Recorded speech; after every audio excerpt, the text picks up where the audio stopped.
Hashem Yisbarach. Yom Chamishi, the Parshas Vayeishev, Shnas Tavshayin Zayin, Yeshiva Tiferes Avigdor.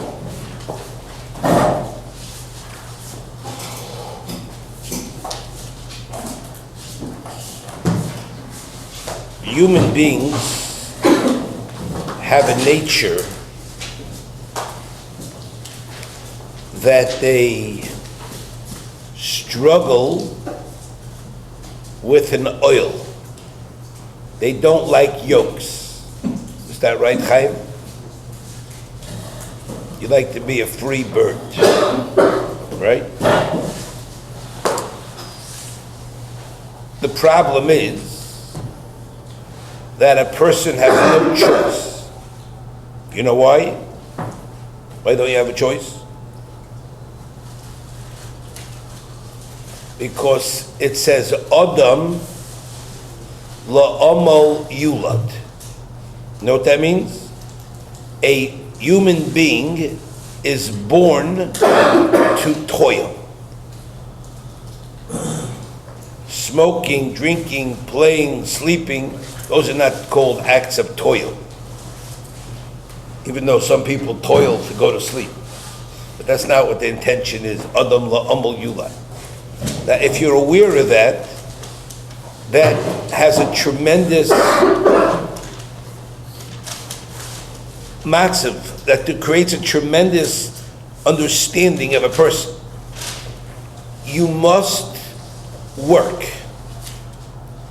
Now, what if a person chooses to take it easy?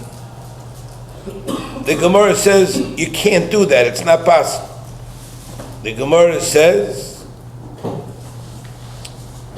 there is no choice. Now the Gemara says that avodah of toil that every human being must do. There's no such thing as not toiling. What is the tachlis of the toil? The Gemara says it's toiling in Torah.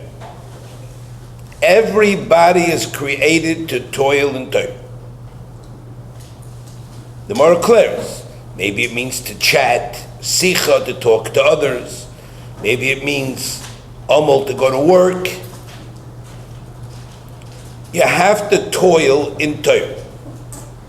The Gemara brings psukim, the Gemara has a whole discussion about this in Sanhedrin. But the Gemara concludes it. Now you get that in your mind. I must toil. I must toil. That's what I came to this world for. If you don't toil, you know what happens? Hashem will bring you such an oil upon you that you won't know what's hitting you. And I tell this to a lot of people who call me. I mean, why is my life so hard? And I tell them, think back when you were a teenager. Did you train yourself to toil in Torah? Did you train yourself to toil in anything but sleep, eating, drinking, having a good time? Yes? I promise you, take this to the bank. Remind yourself of this. You can look forward in your life to an oil that you don't know what's going to hit you. It's going to be oil derech eretz. The Mishnah says, Kol ha-mekabel olav oil Torah, ma'avirin mimenu oil derech eretz. Now, what does that mean over here? People don't understand what that means. That means you have to have an oil. There's no such thing as being in this world without an oil. You must have an oil. Now, what it gives you an option. Since the tachlis of the amol, the oil, the yoke, the work, is to develop yourself in Torah Chaim, so if you did that, then you don't need the oil of derech eretz. But if you don't makabel the oil Torah, so you think, okay, that's my tachlis to live, is the oil Torah. Then I'll have other oil. I want to have oil. I won't do what my tachlis is to do. No, there's an oil derech eretz. If you're not, the only way to get rid of the oil derech eretz by makabel upon yourself the oil Torah. Now, you have to know that everybody tells me, I've heard this, I'm not built for that. It's not my nature. My nature is I need to rest. I need to rest. I like sleeping, eating, drinking, talking, schmoozing, playing, reading, everything but toiling and Torah. You have to understand you're walking into a storm. And many people should give this consideration. Every time you toil in Torah, you will spare yourself other toil. The next time you get yourself a flat and your tire falls off, or is it a time of a day when you can't get anybody to help you, and you got to leave your car at the side of the road and walk home, and you got to get, all of a sudden you had all kind of plans for the evening, you're going to come home, you're going to relax, and all of a sudden that day, the next day you miss work and you have to go to this, all of a sudden you like to turn up. Here's a person, a chas v'sholem, gets a sick child, and all of a sudden he is completely preoccupied with an oil of derech eretz. Here's a person who has an oil, he's not happy, he's depressed. Oh, it creates a tremendous oil. Here's a person who is looking for a job, trying to make ends meet. Here's a guy who has a job, but he works like a sus. It's amazing. I never met a rich man who goes into work late and comes home early. They go into work early and they work late. They stay away from, I know many fellows who work, they're away from their home. I tell them, you enjoy this? You enjoy being away from it's your home? They said, it's Gehenna. Rabbi, this is not a life. I know a guy that everybody is envious of. The guy's away most of the week, traveling for the places. I met a fellow, I said, how did you become good friends with the guy? He says, I'm also in business. I know the kind of life he leads. So at night, I'm also stuck on the road. I call him up, we schmooze. And he says, I can't tell you how much I appreciate you calling me. What kind of life is this? From one hotel room to another hotel room. But that's a life. What kind of life is that? Traveling on planes, off of planes, traffic. Well, it's not a life. You go to Manhattan for hours. I've told many a younger light, do you ever think why you have to schlep to Manhattan or to Brooklyn in all kind of weather, at all kind of costs, to look for rides, to get rides, to find rides, gas, accidents, traffic, all the time to New York and Manhattan, all the time, in and out, takes forever, hours to get home, hours to get to work. Tell people, know where that's from? Because you didn't learn when you were in yeshiva. Because you weren't amul. Now you're being amul. Now you're getting what's called oil of derech eretz. I hope you're thinking about this and you're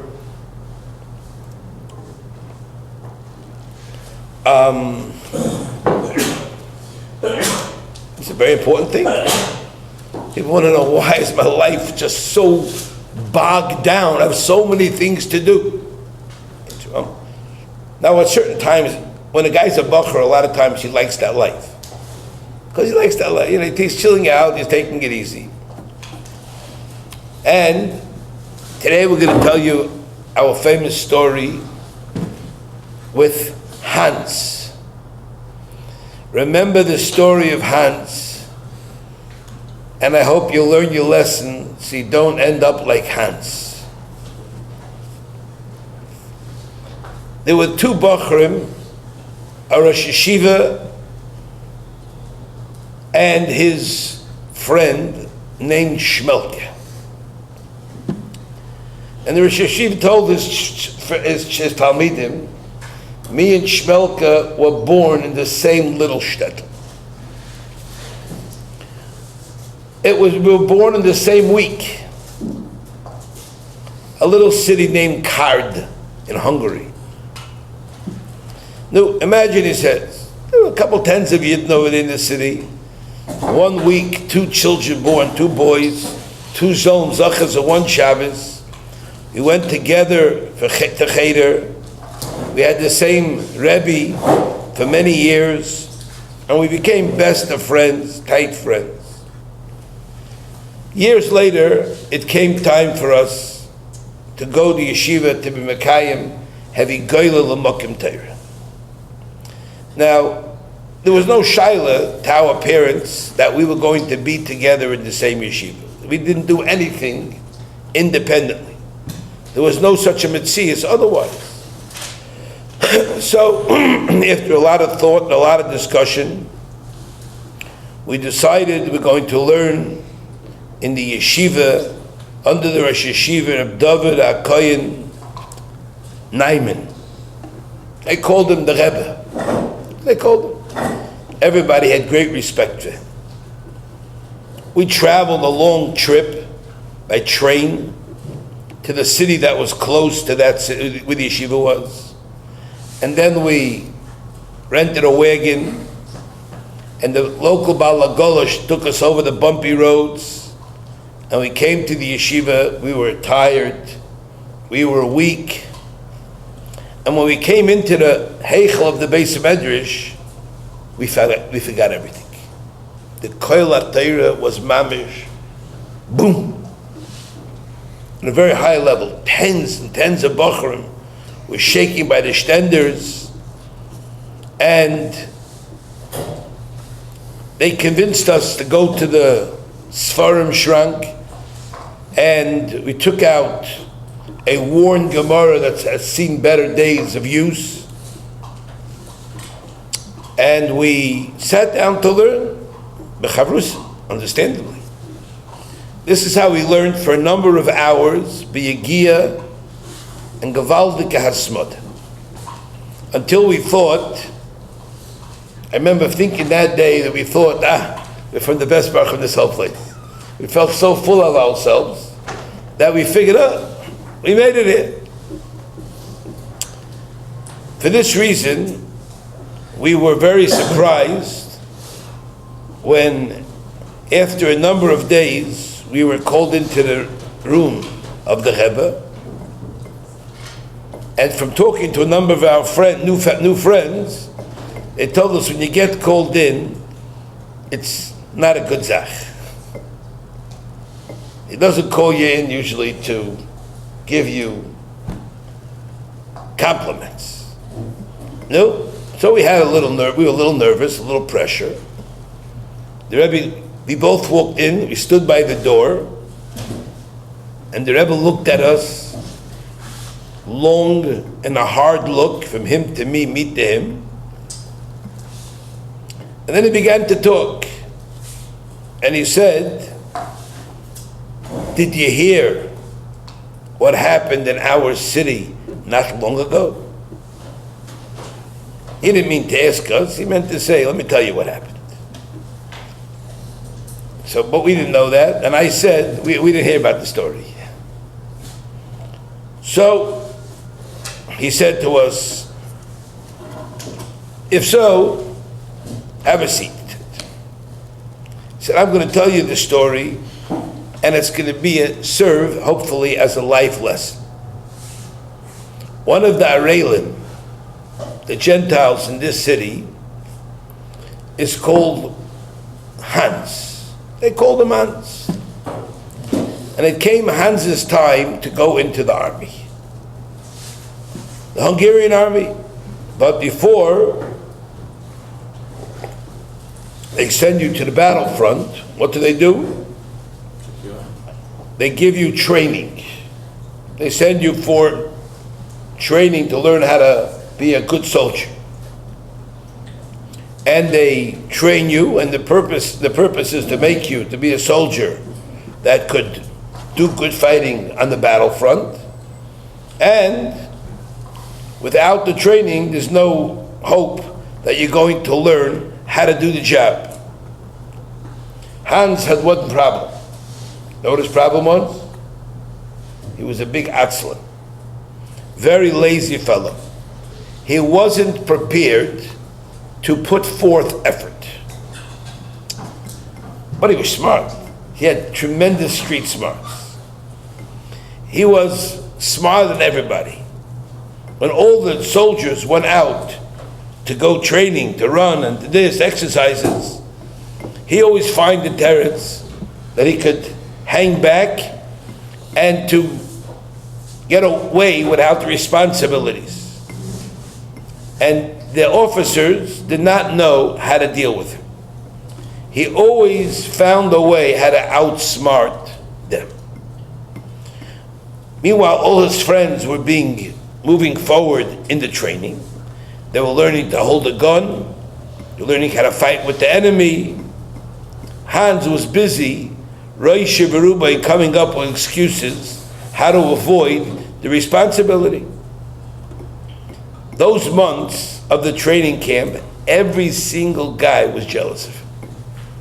They were jealous like anything. The guy managed, he didn't have to run in the cold, he had to go in the snow, he had to go in the rain. No. They figured he was known as like the Gibor in the Tzava, the Gibor in the army. He outsmarted the whole army. Every soldier wished he would have those hours of menucha, of sleep. Hans always came late to things. It was not a thing. After a certain amount of time, a few months of training, the army decided that this group of soldiers was trained and they're ready to go to the front. Nope. This group did not know many good days.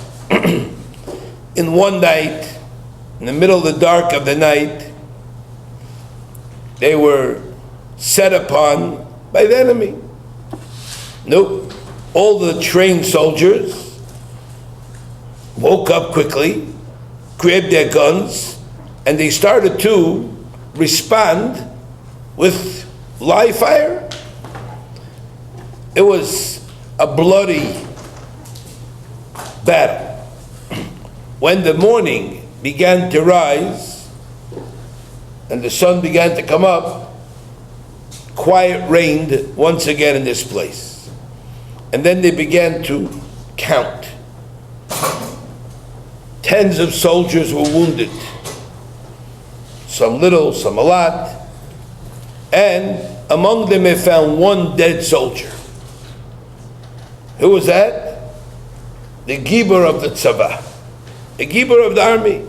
Hans, the Gibor HaMehulal, the brilliant, smart guy. He was that figured out how to avoid all the preparation and all the training, and he knew how to sleep well. And he, instead of the good training, he wasn't matzliach to do anything, and he was the one who fell in the battlefield.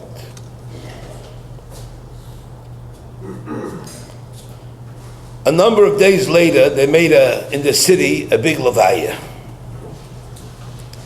Now, he said not one of the people in the mishpacha, not one of his family members, had the chutzpah to open up his mouth. They understood clearly that he himself was the source of his guilt, and he brought it upon himself.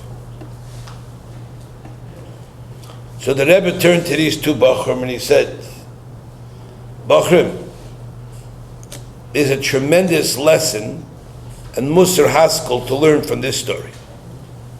You know, sometimes there are people who relate to the Sidrei Yeshiva as if they're trying to figure out how to be exempt from them, how to sleep them away, how to come late, how to come early, and leave late. The Bach once tells I was very close to.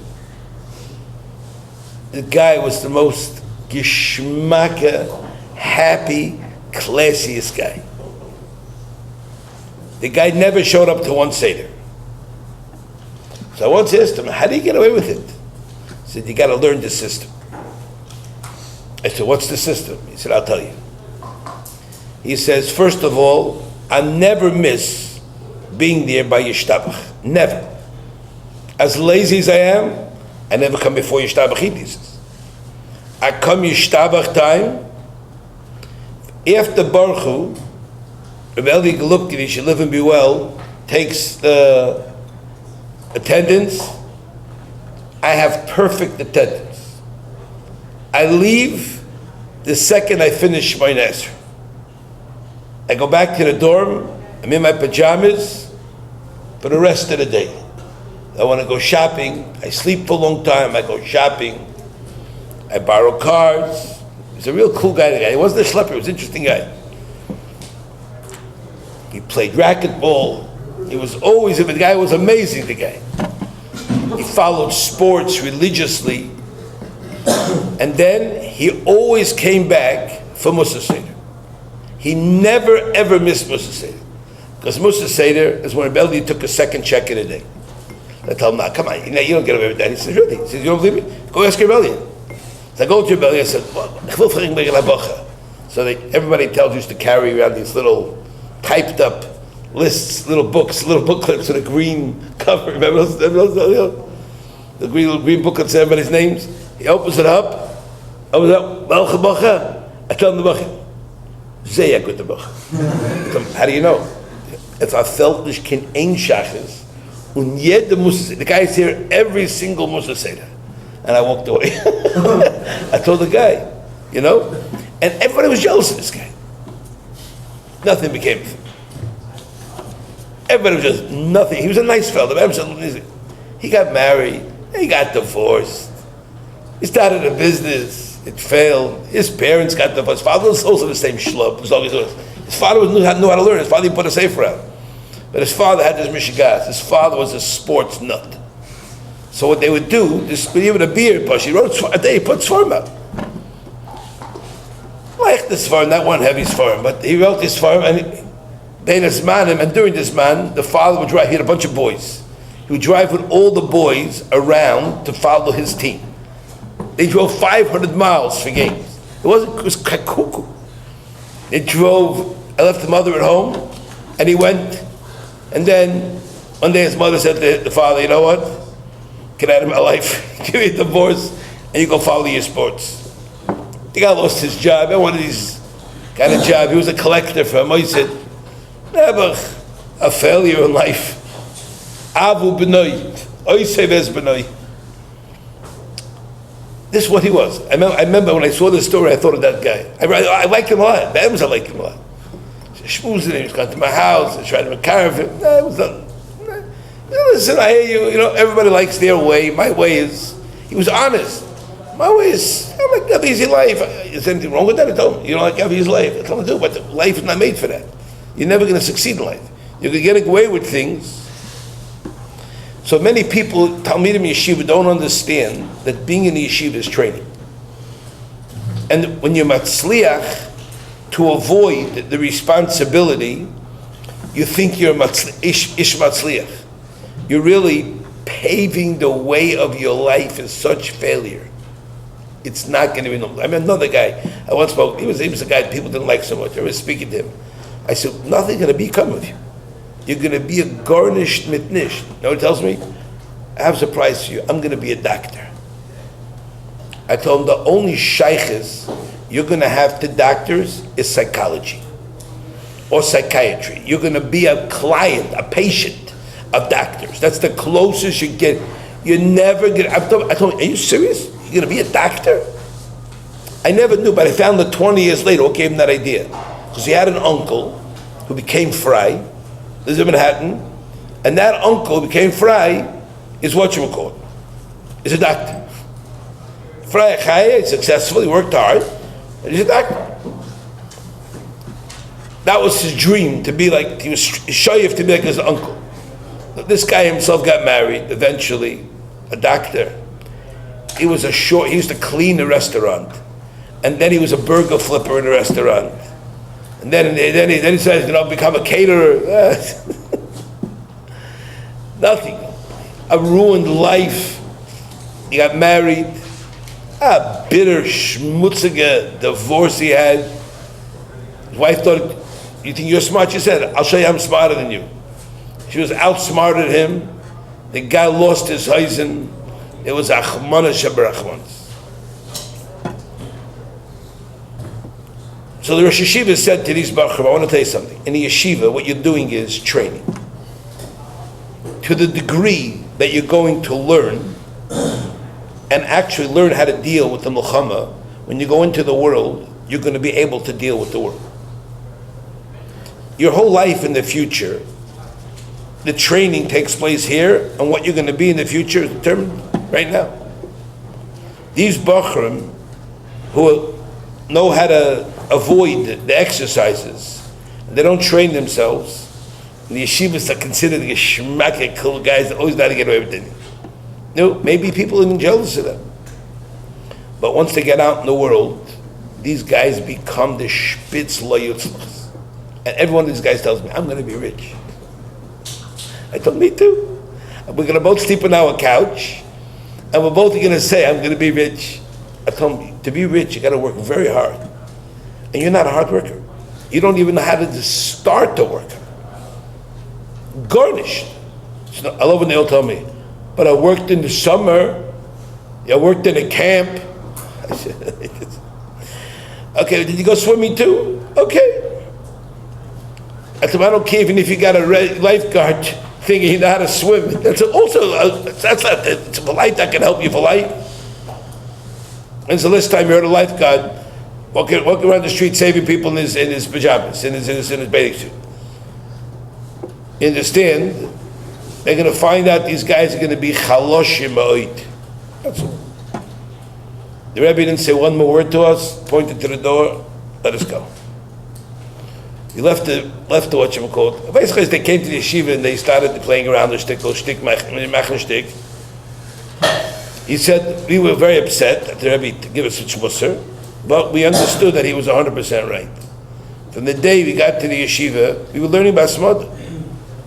But you know what? We weren't makpid on the storm of the yeshiva. You know when the first Seder started? It doesn't make no sense. You know when the Rebbe said that shir? What time do you think the Rebbe started the shir in the morning? Not at 9:30, which became 10 o'clock. No. What time do you think the Rebbe started the shir in the morning? 4:30 in the morning. The shir kavua for the year, the Rebbe gave him the learning in the morning, 4:30 in the morning. No, sorry, 4 o'clock. I'm sorry, 4 o'clock began the first year. We always came late. These two Racham said, we always came late. It wasn't our fault. We had a terrible place to sleep. We slept in a woodshed and belonged to a guy named Motke. He didn't take care of it. And there was a lot of creepy crawlers over there. It was moist, it was damp, and there was no air, and there was no this, and there was no that. And we didn't have a lot of time to sleep. But even to the afternoon Seder, we came late. At least when they came, they learned that's a pella. And it wasn't our fault they came late. The Baal Sabayis that we used to eat by, the lady used to make us lunch, she always served us lunch very late, so we didn't get a chance to get to yeshiva. At the first opportunity, me and Shmelke decided to have a nice long conversation. And we decided that how is it that all the other Talmidim in the yeshiva are dealing with the difficulties? Yeah? How are they doing with the difficulties? But teretzes, because they have a ratzon to deal with the challenges, that helps them live up to the responsibilities. And the yoke that's upon them to get up in the morning somehow makes them not see all the difficulties in their room, and they do the job. They eat in the same table, same house that we eat. They don't come late to second Seder, because they understand this is training. No, we understood that we were missing in this area. We had difficulties with times. We didn't like to fulfill our responsibilities. Sometimes we had good tirutzim.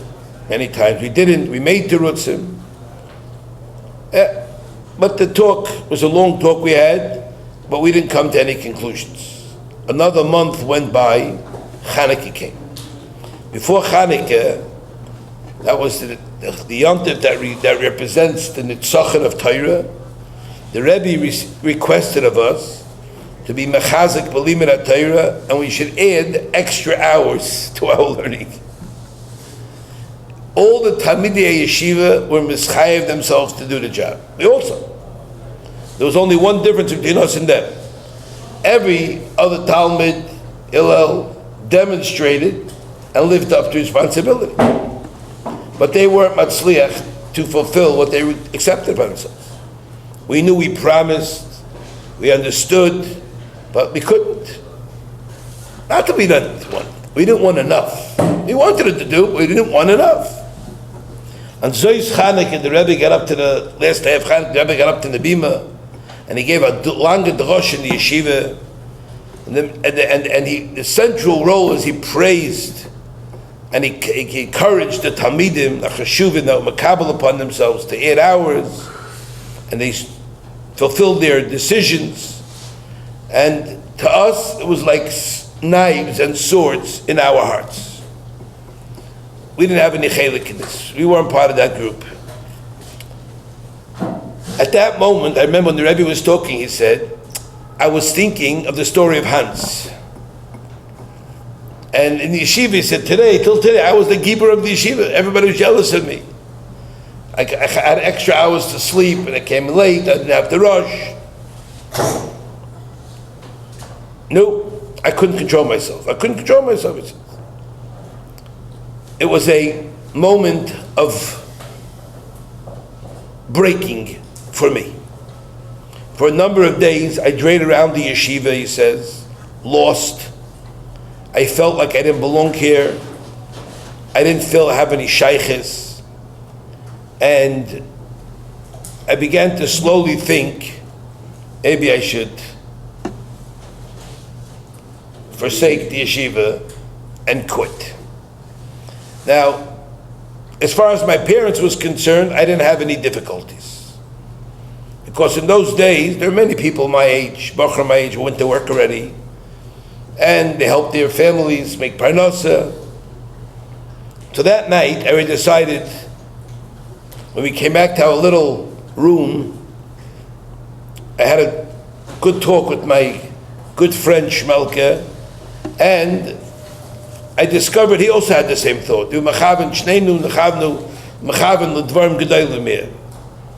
Great minds think alike, they say in English.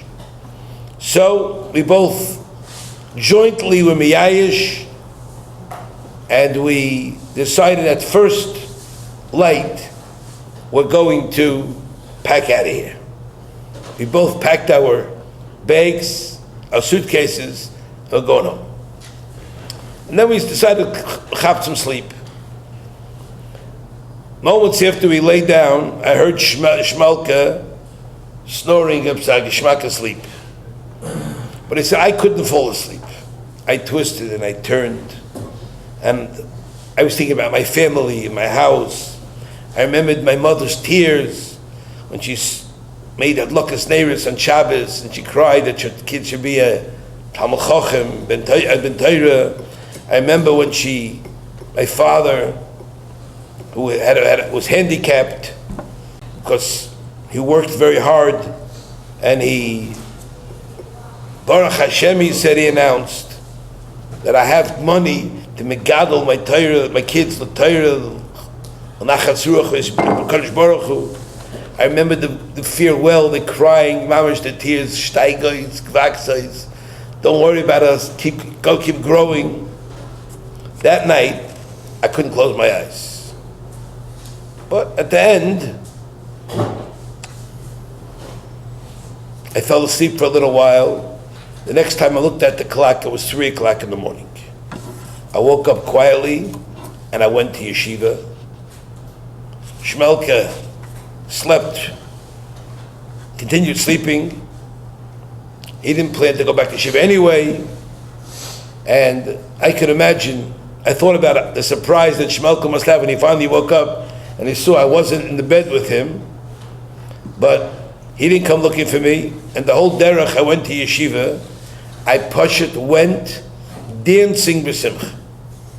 It was the first time in my life I was matzliach to be misgaber on myself. And after many days, I was able to point out that that night, that his gabrus was when I walked onto the highway of my life and I began my journey to success. I stayed in the yeshiva another few years. I had many challenges and difficulties. The Yitzhara put unbelievable things in front of me. Today, if I told it to you, you wouldn't even understand it. What Bacher nowadays understands getting up at 4 o'clock in the morning. In the freezing, there was no heat, and there was no warmth, there was no paved roads, there was slush and mud and ice. You can't even imagine. And everybody had to come to yeshiva. And to sit and learn Torah for shoyes, rabbis, shoyes, achar shoyes. We were little kids, teenagers. We weren't 25 years old, teens. What Bacher understands to not to have to eat food after 2 days and to still learn Torah. How can a Bacher understand that? What Bacher can understand that in those days when I was in yeshiva, he said, the earth was burning in Europe. All around, the Holocaust was going on. This was in the 40s. The Holocaust was mamish, Yidden were getting gassed. The world was churning. And we were sitting and being Vayeishev Vayeishev in Havayis. And the emphasis, I'll tell you, said, not only we didn't have more challenges, you should know sometimes I felt, I slipped, but I got up and I decided I'm not giving up, and I kept on going. Those days, one day Germany took over Hungary. And they began to the expulsion of all the Jews to the concentration camps. And Hashem b'roiv rachamav had rachmanas ami, and b'nisim gluyim, I managed to get out of the Holocaust alive. I remained there a number of years in Hungary. All my mazel was over. We were licking our wounds. We were trying to see if any family members were alive. We were trying to start over again, yesh me'ayin. We tried to rebuild the yeshiva again. In 1950, we made Aliyah to Eretz Yisroel. Now, in the first years I came there, I was forced to work for my livelihood. But the first opportunity I had, I went back to the Beis Medrash and I began to try to establish a yeshiva with Talmidim Yekarim. And now I want to tell you the second part of the story that's very sad, and hopefully you learn a lesson. On the other side, my friend Shmelkala left the yeshiva the next morning. A number of years ago, in Eretz Yisrael, we managed to meet up. After tens of years of not having shaykhs. I looked at him, I saw a tzebrochena, keli, a depressed, downtrodden shadow of a human being. I was shocked when how he looked. In a moment of revelation, Shmelka said, let me tell you what happened with me. That day, I decided to leave the yeshiva, he said. I took my bags, I went on the wagon, to go to the train. Avremel the Bala Gola. I was in a very, very good mood. I was excited. I was rested. I was finally leaving the yeshiva, doing what's going to make me happy. No. And I made the right decision. You ever see guys leave yeshiva, they all make the right decision. It's very good. You never see a guy leave the yeshiva and says, I made the wrong decision. They'll say, I'm happy with my choice, I'm doing it, making me happy, and I don't give no guilt. Failure should be failure. You're heading into a maelstrom. No. And I decided outside the yeshiva I'm going to be matzliach more. But now looking back, I can tell you that from that day and on, I never was fortunate. I'm not talking into years in the Holocaust. I'm not talking about before the Holocaust, during the Holocaust. Of course, that was hard for everybody. But when we came to Eretz Yisrael, I couldn't find success either. I tried to work.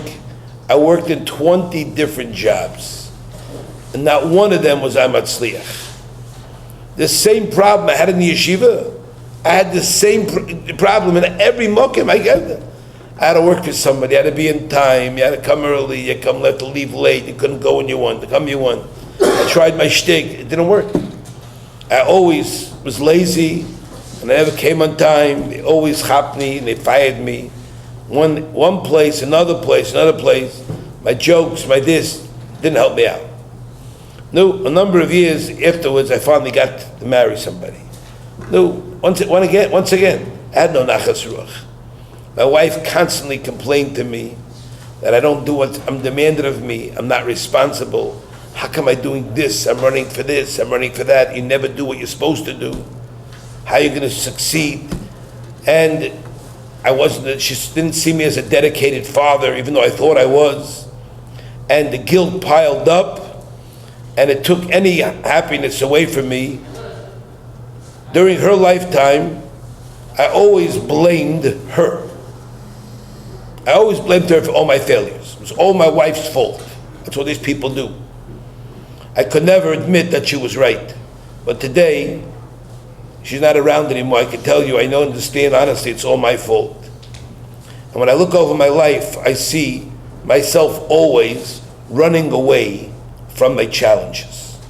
Every time I had to put myself forth with a little bit of mesirus, always in the moment of difficulty, I always figured out, I'd say, I gotta go to the bathroom. I say, can I come back? I gotta get a drink. I gotta make a phone call. I gotta do something. Always was busy.